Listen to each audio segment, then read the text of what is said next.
मग बाबासाहेबांचं नाव आहे जो संविधानाला कारणीभूत आहे त्याला तुम्ही संपवायला निघाला. खाली घ्या जरा. सगळ्यात पहिले जय भीम. आणि तुम्ही सगळेजण इथे उपस्थित राहिले म्हणजे आपले बाबासाहेब मरणार नाही आणि आपण त्यांना मरू देणार नाही.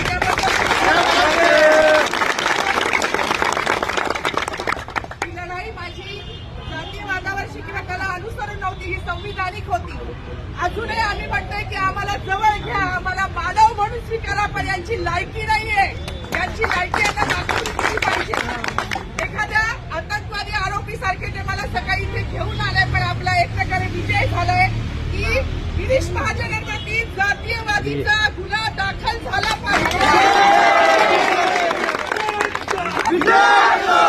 आरोपी आहे आणि मी तक्रारदार आहे. आपली ताकद क्या बात है.